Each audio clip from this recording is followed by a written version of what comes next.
지난주로 6월 임시국회가 끝났습니다. 가장 중요했던 추경안이 처리되지 못하고 6월 임시국회가 끝나고 말았습니다. 그러지 않아도 미중 간의 무역 갈등이 아주 심하고 또 일본이 수출 규제로 해서 우리 반도체 산업의 가장 중요한 소재를 수출 규제하는 그런 행위가 벌어졌음에도 불구하고 자유한국당에서는 끝까지 추경을 외면을 했습니다. 사실은 본래 제출됐던 추경안에다가 이런 일본의 수출 규제에 대응하기 위한 예산을 더 포함하는 그런 추경이 통과되었어야 하는데 자유한국당은 끝내 외면하고 말았습니다.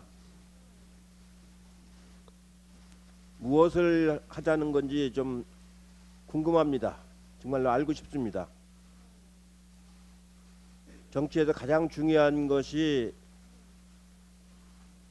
국민들을 위한 국가 운영 예산인데 자유한국당은 끝내 외면하고 말았습니다. 언제까지 이렇게 추경을 볼모래해서 정쟁을 할 생각입니까?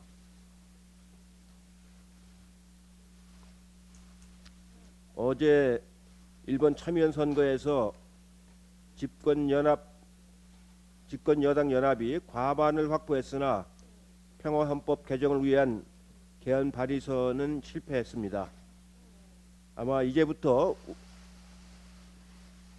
우리나라에 대한 경제 침략이 본격화될 거라고 생각을 합니다. 화이트리스트에서 한국을 배제하는 그 행위가 7월 말 8월 초쯤 자행될 거라고 지금 예상을 하고 있습니다. 그쯤 되면은 이번에 배제한 3개뿐만이 아니고 약 100개에 가까운 매우 중요한 품목들이 규제 대상에 포함될 거라고 예상을 하고 있습니다. 우리 경제로서는 비상한 각오로 임해야 된다고 생각을 하고 있습니다. 그동안 잘 지내온 자유무역 체제가 이렇게 일본의 횡포로 인해서 안보 질서까지 흐트러뜨리는 이런 행위가 자행되고 있는데 아주 비상한 각오로 정부도 그렇고 당도 그렇고 국민도 아주 임해야 된다고 생각을 하고 있습니다. 지난주에 대통령님과 5당 대표회동에서 합의한 비상협력기구를 빨리 구성을 해서 대응을 해 나가도록 그렇게 하겠습니다. 저는 지난주에 키스트를 방문을 했습니다. 키스트는 우리나라 과학기술의 본산입니다. 여러 가지 가서 말씀들을 많이 들었는데 소재 부품 장치 산업 종합 대책을 세워달라는 얘기를 많이 들었습니다. 어렵지만 반드시 이겨야 할 싸움입니다. 이럴 때일수록 우리 스스로 할 수 있는 조치들에 정성을 기울이고 일본 정부의 비정상적인 경제 침략 실체를 밝혀서 국제사회의 지지를 이끌어 가야 합니다. 아울러 이런 상황에서 양국 갈등 상황에 편승하여 정부를 비방하는 가짜뉴스를 뿌리고 여론을 분열시키는 행위들을 삼가하실 것을 간곡히 권고합니다. 올여름은 굉장히 무더위가 심할 거라고 지금 예고들을 많이 하고 있습니다. 더위에 건강하시고 전기요금도 저희가 누진제를 조금밖에 개선을 못했지만 국민 여러분들이 많이 양해를 해주시길 바랍니다. 고맙습니다. 네, 대한민국의 이름 아래 한마음 한뜻으로 결속해야 할 때입니다. 이해찬 대표께서도 말씀하셨지만 어제 일본 참의원 선거에서 여당인 집권 자민당이 과반수 의석을 확보했습니다. 개헌선에 미달했다 이렇게 다행으로 생각하기에는 상황은 굉장히 녹록지 않습니다. 일본 경제 침략이 선거의 승패와 상관없이 장기적으로 개헌을 위한 포석이라는 견해가 설득력을 얻고 있습니다. 일본의 추가 조치나 또 사태의 장기화에 우리는 비상하게 대비해야 합니다. 우리 경제와 기업의 피해를 최소화하고 또 경제적인 위협을 막아내고 새로운 도약의 기회로 만드는 일에 우리 모두는 더욱 집중해야 합니다. 상황이 이렇게 비상한데도 자유한국당은 불난데 부채질만 하고 있는 격입니다. 어제 북한 파리도 모자라서 이제는 일본 파리를 하고 있다, 이렇게 정부 여당을 비난하고 있습니다. 정말 국익에 초당적으로 함께 대처해야 할 제1야당의 인식인지 우리의 귀를 의심하게 합니다. 사법부의 판결을 공격하는 일본 정부의 경제 보복 행태에 대한 자유한국당의 인식은 무엇인지 처음부터 묻고 싶었습니다. 지금 일본의 경제 보복에 대응하기 위한 추경 없이 89일째 국회에서 추경 처리는 지연되고 있는 것은 전적으로 자유한국당 때문 아니겠습니까? 다 함께 힘을 합쳐도 모자랄 판에 정부 비판에만 몰두하고 또 백태클만 반복한다면 그것은 엑스맨이 되는 길입니다. 자유한국당은 왜 국민들이 일본을 위한 엑스맨이냐 이렇게 비판하는지 자신들의 언행을 곰곰이 되짚어 보시길 바랍니다. 이제 자유한국당도 대승적 차원에서 결단하셔야 합니다. 정부는 WTO 제소, 한미 고위급 인사 접촉 등 다방면에 걸쳐서 외교적 노력과 함께 또 부품 소재 산업 지원 대책을 마련하고 있습니다. 국민들께서도 자발적인 불매 운동으로 일본 정부에 강력하게 항의하고 있습니다. 국회도 만시지탄이지만 오늘 외통위에서 일본 수출 규제 철회 촉구 결의안을 통과시키려고 합니다. 또한 여야 방미단을 꾸려서 26일 워싱턴에서 열리는 한미일 의원회의에서 일본의 경제 보복에 대한 외교적 노력을 기울이고자 합니다. 자유한국당의 비판이 정부에게 잘하라는 취지의 강한 압박이라면 얼마든지 좋습니다. 하지만 심한 태클, 도를 넘는 백태클과는 구분해서 언행을 해주시기 바랍니다. 국가를 위해 대승적 결단으로 일본 경제 보복에 대응하는 정부와 국민과 함께 해주시길 호소합니다. 이제 자유한국당이 변해야 할 때입니다. 이상입니다. 나경원 원내대표가 최근에 청와대와 여당을 향해 북한 파리도 모자라 일본 파리를 한다고 비난을 하고 나섰습니다. 관련된 기사를 읽고 많은 네티즌들이 분노의 댓글을 다셨는데 대부분이 그동안 선거 때마다 북한을 들먹여 왔던 것은 오히려 자한당이라는 취지의 것과 지금 이 상황에서 정부를 비판하는 것은 이해가 안 된다는 취지의 것이었습니다. 댓글 중에 뜨거운 반응을 받은 몇 개의 댓글을 읽어드리면 좋겠는데 표현이 다소 거칠어서 순화해서 좀 읽어드리도록 하겠습니다. 북한을 정치적으로 이용해 온 것은 오히려 자한당인데 누구를 비판하는 것인가? 라는 댓글이 한 8,900여 개의 좋아요를 받았고요. 본인 얼굴에 침을 뱉는 격이군 이라는 댓글이 한 14,400개의 좋아요를 받았습니다. 가해자가 큰 소리를 치는데 나경원 원내대표님은 일본을 감싸느라 정부를 공격하는구나 라는 댓글에도 한 1,700여 개의 좋아요가 눌려졌고요. 국민들은 자한당이 한심한데 라는 댓글에도 한 770여 개의 좋아요가 달렸습니다. 이렇게 많은 국민들이 실체적으로 위기가 오고 있고 이 위기에 대응하기 위해 힘을 합쳐야 한다고 하는데도 정치적으로 위기를 이용한다고 주장하는 것은 이해할 수가 없습니다. 왜 나경원 대표 눈에는 이 상황이 정치적으로만 보이는지 납득할 수가 없습니다. 모든 상황을 내년에 있을 선거의 유불리의 기준으로만 보는 것은 아닌가 의구심이 들고 만약 그렇다면 정작 모든 상황을 정치적으로만 이용하는 것은 자유한국당일 것입니다.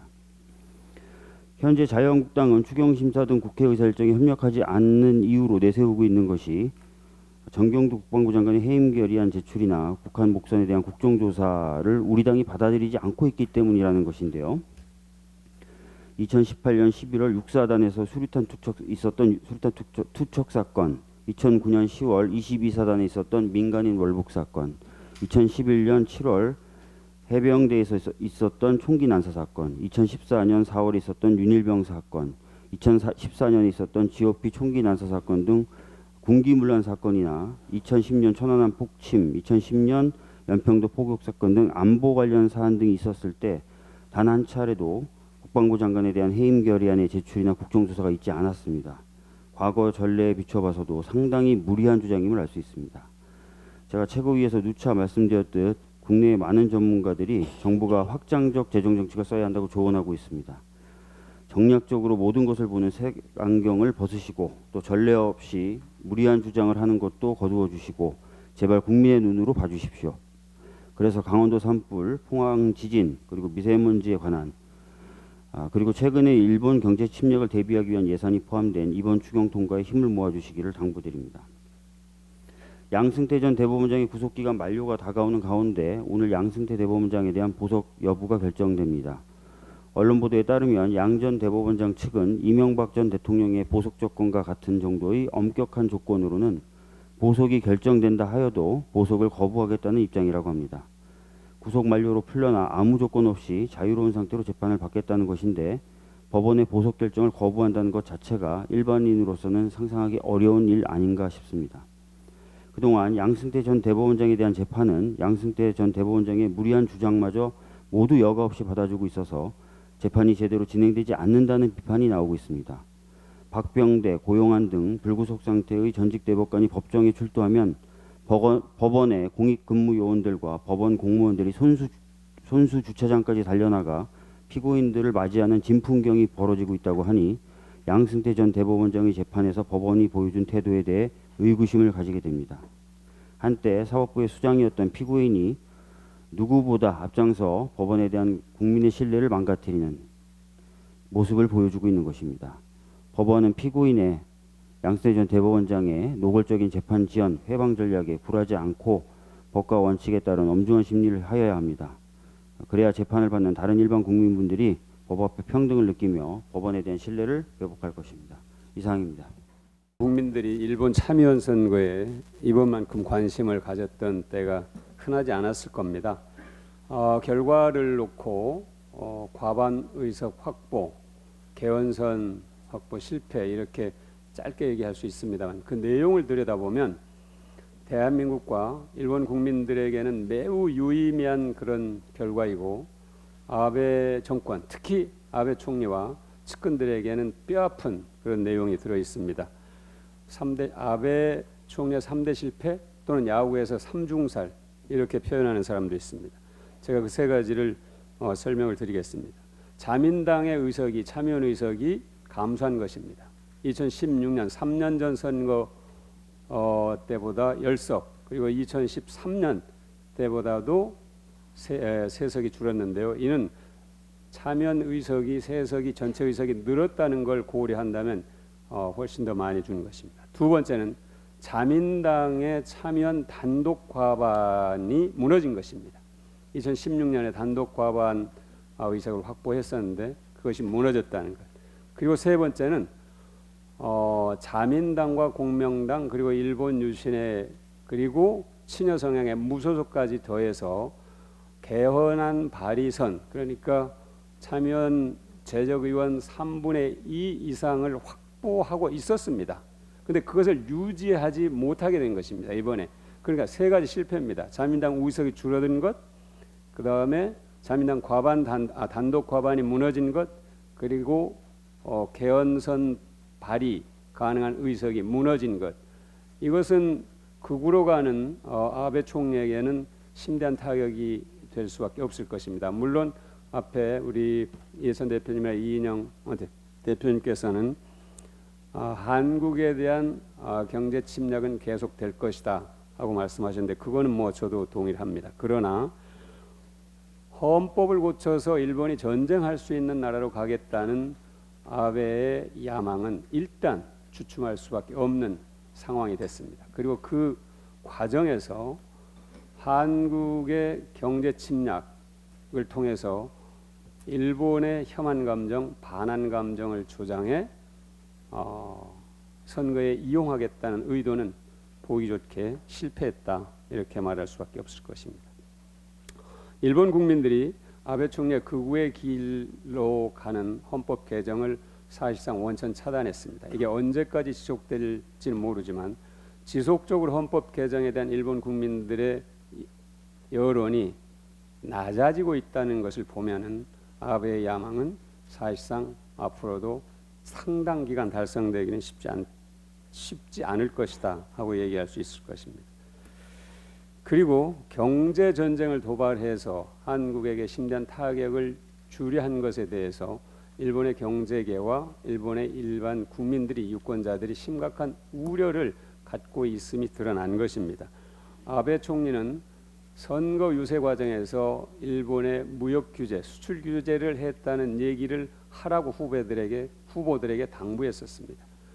이런 과정에서 오히려 아베 총리의 지지율이 떨어졌다는 것은 일본 국민들이 우려하고 있고 실제로 선거 결과를 봐도 일본 국민들의 우려가 적지 않았다는 것을 알 수 있을 겁니다. 그런데 국내에서는 아베 정권의 이런 한국에 대한 경제 침략 행위에 대해서 한국이 침략당할 짓을 하지 않았느냐, 감정적으로 대응하지 말고 차분하게 해라. 그러니까 맞은 사람에게 너 왜 맞을 짓을 했냐, 대응하지 마라, 이런 얘기를 하는 언론과 정당이 있는 것에 참으로 통탄을 금할 수 없습니다. 미국의 야당인 민주당이 트럼프 대통령이 마음에 들지 않는다고 미중 무역 갈등할 때 중국 편을 들지 않습니다. 일본의 야당인 입헌 민주당이 아베 총리가 마음에 들지 않는다고 한일 경제전쟁 때 한국 편 들지 않습니다. 자유한국당 정신 차리시기 바랍니다. 국내의 뜻을 왜곡하고 매도하고 또 국민을 무시하는 행태의 대가를 두려워할 줄 알아야 합니다. 지난주 금통위에서 금리 인하를 결정했습니다. 일본의 수출 규제 조치 장기화에 대비한 선제적 대응의 의미도 포함되어 있습니다. 국회가 금융혁신 관련 법안 통과에 속도를 내서 금통위의 결정을 뒷받침해야 될 것입니다. 우리나라 금융산업은 예대 마진 위주의 단순 수익 구조에서 탈피하지 못하고 있습니다. 2016년 1,000조 원을 돌파한 우리나라 단기 부동자금은 지난 5월 기준으로 1,100조 원을 넘어서는 것으로 추산됩니다. 이 엄청난 부동자금이 주식시장과 벤처투자, 기술투자로 흘러가야 합니다. 부품 소재 관련 중소기업에 대한 과감한 투자도 이루어져야 할 것입니다. 국회가 역시 걸림돌이 되고 있습니다. 자유한국당에게 당부합니다. 지금은 당리당략을 계산할 때가 아닙니다. 오로지 국익에 집중해야 할 때입니다. 조건 없이 추경 통과에 임하고 금융혁신 법안 통과에도 함께 해주길 바랍니다. 이상입니다. 일본의 참여연 선거 결과에서 보아서 한일 갈등이 장기화될 가능성이 높아졌다고 보여집니다. 우리 국민들께서는 불매운동 등으로 일본의 부당한 경제보복에 항의하면서 국가의 자존심을 지키려는 노력을 계속하고 있습니다. 지방시도의회도 민의를 대변하는 기관으로서의 역할에 충실하고 있습니다. 전국시도의회 의장협의회가 일본 수출규제 철회 촉구안 결의를 채택했고, 충남도의회에서는 여야가 만장일치로 결의안을 채택했습니다. 부천시의회, 익산시의회, 진안군의회, 강주서구의회 등 10여 곳이 넘는 기초광역의회에서 결의안을 채택하고 있습니다. 국회에서도 오늘 외통위에서 일본의 수출규제 철회 촉구 결의안이 채택되도록 되어 있습니다. 다행스럽다 생각합니다. 일본의 경제전쟁 도발 상황에서 적전 분열은 결국 아베 정부를 돕는 일입니다.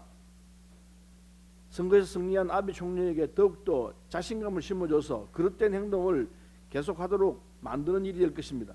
100년 전 친일파의 잘못을 반복하는 어리석음을 범해서는 안 될 것입니다. 지금 우리는 부당한 경제보복을 감행한 아베 정부와 싸우고 있습니다. 우리가 손을 잡아야 할 상대는 일본 아베 정부가 아니라 문재인 정부입니다. 지금 모든 정파가 국익을 우선에 두고 행동해야 할 때라는 점을 다시 한번 강조합니다. 자유한국당이 어설프게 문재인 정부와 국민을 이간질하려 한다면은 역풍을 맞을 것이라 생각합니다. 이상입니다. 참의원 선거가 막을 내렸습니다.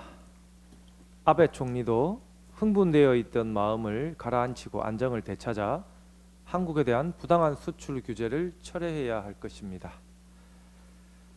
부당한 수출 규제는 전 세계의 경제에도 동북아의 평화에도 악영향을 미칠 것이 자명합니다. 책임 있는 정치인에게는 인류 공영에 이바지하는 자세가 필요합니다. 우리 정치권에서도 일본의 경제 보복에 대응하기 위한 예산이 포함되어 있는 추경안 처리를 위해 힘을 모아야 합니다. 추경안을 다른 정치적 사안과 연계시키는 것은 바람직하지 않습니다. 국가적으로 어려운 시기를 맞아 여야의 일치된 모습을 아베 정부에 보여주어야 할 것입니다. 이상입니다. 네, 이번에 그 일본의 참여 선거 결과를 보면서 일본에서 평화 헌법을 개헌을 반대하는 그런 일본에 깨어 있는 그 시민들의 그 반아베 행동이 굉장히 큰 영향을 저는 끼쳤다고 생각을 합니다. 그런 부분들이 굉장히 또 새로운 변화를 만들어내는 계기가 되지 않을까 생각을 하고요. 또한 또 우리 대한민국 안에서도 그동안 일본의 그 잘못된 과거사, 전쟁 범죄를 반인도적인 전쟁 범죄를 인정하지 않는 그 일본의 태도에 대해서 반대하는 또 시민들의 행동이 주말 내내 이어졌습니다. 이러한 부분들은 일본에 깨어있는 시민과 그리고 대한민국에 또 깨어있는 시민들이 큰 방향을, 새로운 방향을 만들어내지 않을까, 그런 새로운 희망을 품게 됩니다. 지난 주말 온 국민이 기대했던 민생 추경이 처리되지가 못했습니다. 추경 처리를 위해서 소집된 6월 임시국회였는데 결국 한국당이 처음부터 추경 처리에는 일말의 관심도 없었음을 다시 한번 깨닫게 하는 그런 국회였습니다. 국민들 앞에 송구하다는 말씀 올리고요. 한국당의 이 태만과 오만에 심각한 우려를 표합니다. 특히 나경원 원내대표는 추경안 심사조차 기피한 데 대해 국민께 사과하기는커녕 일본의 경제 보복에 대응하기 위한 추경 예산 조차 생색용이라고 매도하며 현재 국가가 처한 위기를 모른 척 하고 있습니다. 도대체 어느 나라 국민을 대표하는 국회의원인지 의심하지 않을 수가 없습니다. 민생을 팽개치고 오로지 발목 잡기에만 몰두한 한국당이 진심을 가지고 추경 심사를 요구할 때까지 이제는 기다릴 수밖에 없는 상황입니다. 아울러 한국당은 패스트트랙 고소고발 건에 대해서도 경찰의 출석 요구에 적극적으로 임해야 할 것입니다. 경찰의 소환에 불응하고 있는 한국당 의원들에 대한 국민들의 분노가 하늘을 찌르고 있습니다.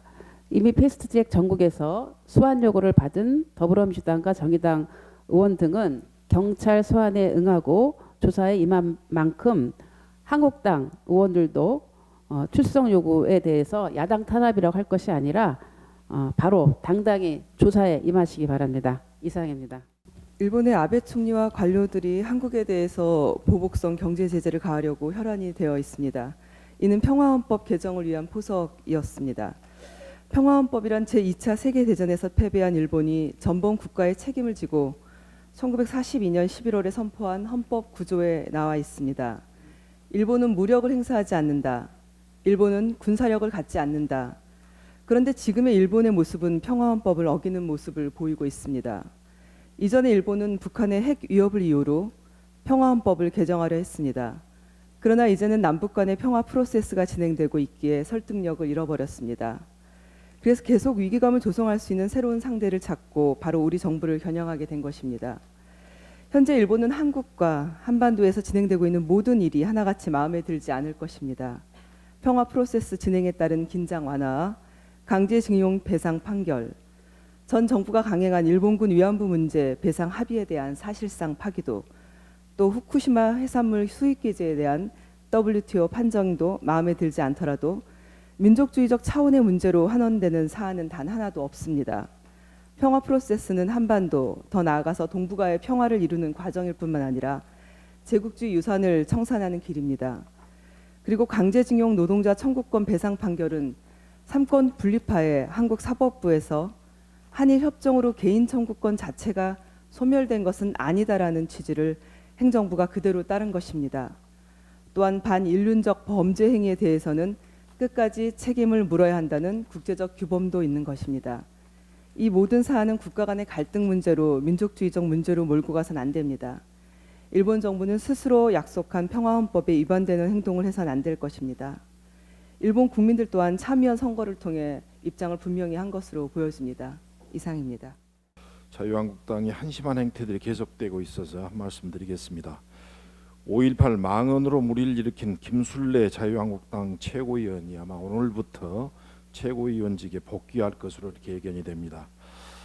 자유한국당 내에서도 김채규 의원의 최고위원직 자격 문제를 두고 논란이 있었다고 합니다만 황교안 대표는 사실상 복귀를 용인한 것으로 보입니다.